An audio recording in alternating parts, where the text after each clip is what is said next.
조갑제 TV 시청자 여러분 안녕하십니까. 2024년 6월 24일 오전 11시 50분입니다.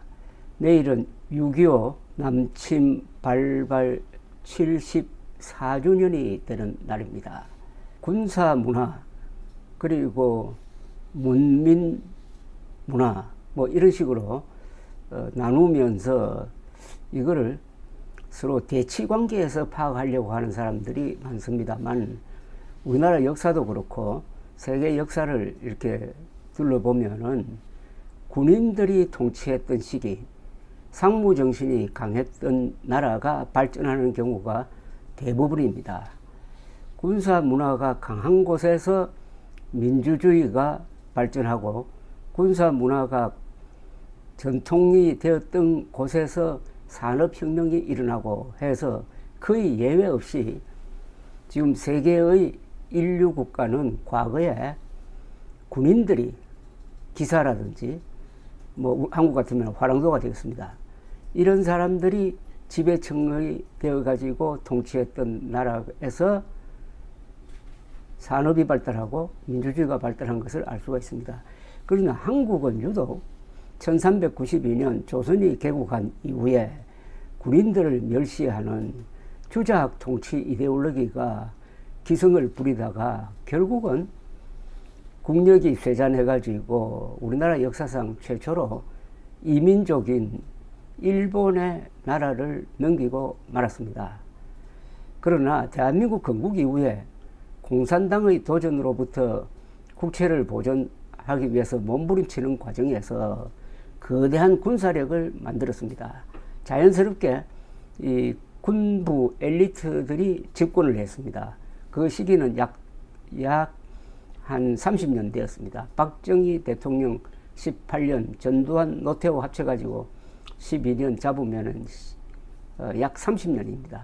이 30년의 군인 대통령 시절에 대한민국이 경제 발전을 이루고 그 경제 발전을 토대로 해가지고 민주화가 달성이 되었습니다. 그런 점에서 박정희, 전두환, 노태우는 민주주의 파괴자가 아니라 민주주의 건설자로 이렇게 평가받아야 될 것입니다.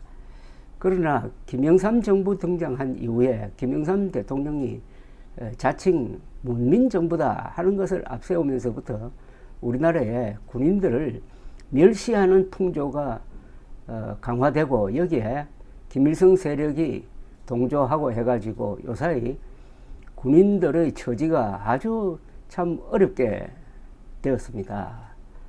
그런 가운데서 국회가 앞장서 가지고 군인들을, 특히 현역을 비판하는 정도가 아니라 비방하고 모욕 주는 이런 행태가 빚어지고 있습니다. 최보식의 언론에서 조선일보 기자 출신 최보식 편집인은 며칠 전에 군대 안 간 정청래의 현역 장군 기합주기 전현희의 필승경례라는 제목의 글을 통해서 옛날 군대 시절을 떠올렸다고 했는데, 이 최보식 편집인은 해병대 출신입니다. 이 글을 소개를 해드리겠습니다. 정인으로 불려 나온 정복 차림의 육군 해병대 장성들과 영광급 장교들이 꽂아 놓은 자루처럼 앉아있는 장면부터 섭섭한 기분이 들게 했다. 군대를 안 갔다 온 정청래 위원장이나 국회의원들이 현역 장성들에게 호통과 기합을 주는 군기반장 노릇을 하는 것도 코미디 같았다. 이 장군들은 부대에 복귀해 부하들을 지휘할 수 있을까? 군을 이렇게 취급해도 되나 싶었다.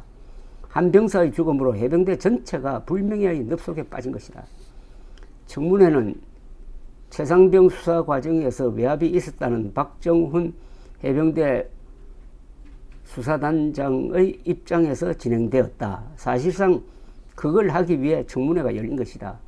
전현희 의원은 혀 짧은 목소리로 필승이라며 박대령에게 경례를 붙이는 쇼를 연출했다. 박대령은 단정하고 당당한 이미지로 신뢰를 주기에 충분했다. 반면 이 사안에 연루돼 끌려 나온 군 출신 전직 장관이나 현역 장군들은 자리 탓인지 상대적으로 비루해 보였다. 그렇다고 박정훈 대령이 주장하는 게 모두 진실이고 다른 편에서 방어하는 건 모두 허위는 아닐 것이다. 이날 청문회는 이런 균형을 찾아가는 것과는 무관했다. 청문위원들은 박 대령의 발언에 토를 다는 증인들에게 묻는 질문에만 답하라, 예 아니오만 하라는 호통과 함께 모두 잘랐다. 가령 이종섭 전 국방장관이 당시 군사법원법이 개정된 지 1년이 됐을 때다 해병대 수사단의 활동이 수사가 아니라 조사라는 것을 알았기 때문에 예를 들어 누구 수사했다 이렇게 표현하지 않는다. 법리적인 문제 설명을 듣고 라고 말을 하려고 했지만 더 이상 이어지지 못했다.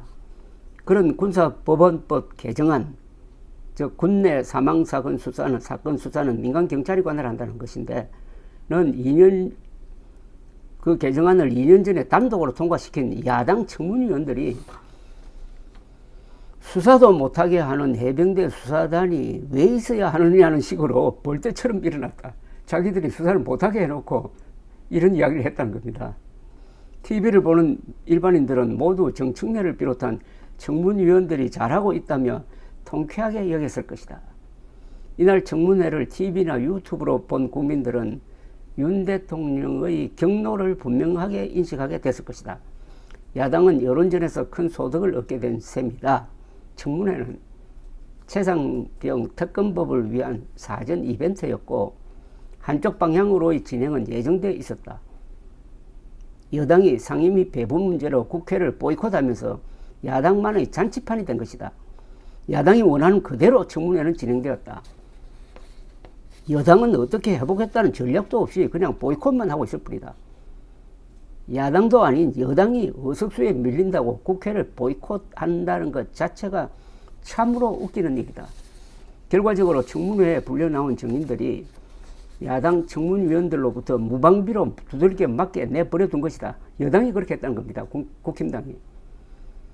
여당이 청문회에 참석하여 박 대령에게 수사단의 월권 문제나 당시 현장 지휘관의 자기 판단과 책임에 대해서 묻고 다른 증인들에게는 좀 더 말을 할 수 있는 기회를 주었다면 국민들은 최상병 사건을 좀 더 전체적으로 볼 수 있었을 것이다.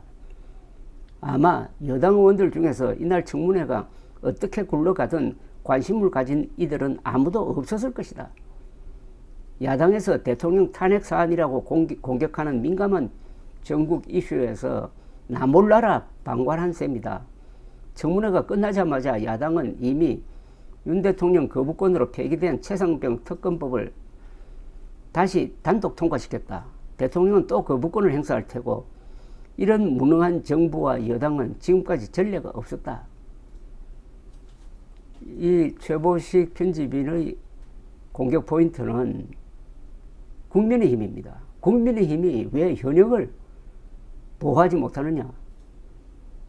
군대는 사기와 명예심을 먹고 산다고 하는데 그걸 보호해야 할 여당이 완전히 방관자가 되었다는 겁니다. 비겁한 여당 때문에 국군이 지금 명예훼손을 당하고 있다는 지적입니다. 현역 군인을 정치인이 공개적으로 모욕하거나 조롱하는 것은 이것은 국가적 자해 행위입니다. 평소 군대에 대하여 적대감을 가진 세력이 그렇게 하면은 군인들은 정치인을 미워하게 될 것입니다. 고려시대의 무신나는 장군들을 공개적으로 모욕한 문신들에 대한 군인들의 정오심이 폭발하여 일어난 일대 살육에서 시작되었던 것입니다. 국회가 국군을 보호하지 못한다면은 그리고 국민들도 이런 국회를 따라가면서 군대를 경멸한다면은 전쟁이 났을 때 그런 군대가 목숨을 걸고 그런 국회와 국민들을 지키려는 마음이 생기겠습니까? 군대를 존중해야 하는 이유를 여러 가지로 설명할 수 있지만은 그들은 무기를 든 사람들입니다. 조심스럽게 대하지 않으면은 그 총이 어느 쪽으로 향할지 모르게 되는 겁니다. 준전시 상태인 한국에서 여당, 국민의힘의 1차적 임무는 적과 반역자들로부터 국군의 사기와 명예를 지키는 일입니다. 그런데 이 일을 국힘당은 포기했습니다. 그래 놓고 보수당이라고 자칭하고 있습니다. 사실은 사칭이죠. 감사합니다.